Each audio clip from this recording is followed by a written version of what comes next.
ഇപ്പോഴത്തെ ഈ war situation U A എങ്ങനെ സർവൈവ് ചെയ്യാൻ പോകുന്നത് നോക്കാം. മാർച്ച് 6/7/2026 നമുക്ക് S&P ഗ്ലോബൽ റേറ്റിംഗ് തന്നിട്ടുള്ളത് യു എക്ക് വേണ്ടിയിട്ട് AA എന്ന് പറയുന്ന റേറ്റിംഗ് ആണ് തന്നിട്ടുള്ളത്. ലോങ് ടേം ഫിനാൻഷ്യൽ സ്റ്റെബിലിറ്റിയും സ്ട്രോങ് റിസർവും ലോ ഡിഫിക്കൽട്ട് റിസ്ക്കുമാണ് ആ റേറ്റിംഗ് ഇൻഡിക്കേറ്റ് ചെയ്യുന്നത്. ഇനി അതേ കണക്ക് തന്നെ ഷോർട്ട് ടൈം സ്റ്റെബിലിറ്റിയും ക്രെഡിറ്റ് അവൈലബിലിറ്റിയും ഗവൺമെന്റ് മെഗാ പ്രോജക്റ്റിന് വേണ്ടി സ്പെൻഡ് ചെയ്യുന്നതും കാണിക്കുന്നതാണ് ഈ ഒരു റേറ്റിംഗ് എന്ന് പറയുന്നത്. ഇനി CDS എന്താണെന്ന് നോക്കാം. ക്രെഡിറ്റ് ഡിഫോൾട്ട് സ്കോർ, അതായത് ബിലോ 100 ആയിട്ടുള്ള ഏത് കൺട്രി ആണെങ്കിലും അതിൽ ഒരുപാട് റിസ്ക് ഉള്ളതാണ്. സോ അബുദാബി 35 ആണ്. ഓയിൽ റിസർവ്, സൊവീജിയൻ വെൽത്ത്, അതുപോലെ തന്നെ സ്ട്രോങ് ബാലൻസ് ഷീറ്റ് ഒക്കെ ഉള്ളതുകൊണ്ടാണ് അവിടെ 35. ദുബായിൽ 65 ആണുള്ളത്. ഗ്ലോബൽ മാർക്കറ്റ് ഇൻഫ്ലുവൻസും അതുപോലെ തന്നെ റിയൽ എസ്റ്റേറ്റ് FDI ഇൻഫ്ലുവൻസും ഉള്ളതുകൊണ്ടാണ് 65. നിങ്ങൾ ആലോചിക്കണം, നമ്മൾ ഗ്ലോബലുമായിട്ടാണ് കമ്പയർ ചെയ്യുന്നത്.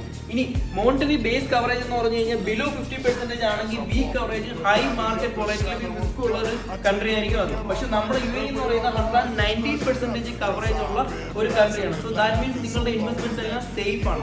സോ ഇങ്ങനെയുള്ള കാര്യങ്ങൾ നോക്കിയിട്ടാണ് പല സ്മാർട്ട് ഇൻവെസ്റ്റേഴ്സ് ഇൻവെസ്റ്റ് ചെയ്യുന്നത്. അല്ലാതെ മറ്റേ ബ്ലൈൻഡ്ലി പോയിട്ട് ഇമോഷണലി ആയിട്ട് ഇൻവെസ്റ്റ് ചെയ്യുന്നതല്ല. ഇങ്ങനെ ഇമോഷണലി ഇൻവെസ്റ്റ് ചെയ്ത് കഴിഞ്ഞാൽ ഇതുപോലത്തെ പ്രോബ്ലംസ് വരുമ്പോഴത്തേക്ക് അത് റിട്ടേൺ എടുക്കാൻ വേണ്ടി എല്ലാവരും ശ്രമിക്കും. പക്ഷെ ആ സമയത്താണ് നമ്മുടെ പൈസ നഷ്ടപ്പെടുന്നത്. ഈ സമയത്ത് നമ്മുടെ ഇൻവെസ്റ്റ്മെന്റ്സ് ഹോൾഡ് ചെയ്യാനുള്ളതാണ്.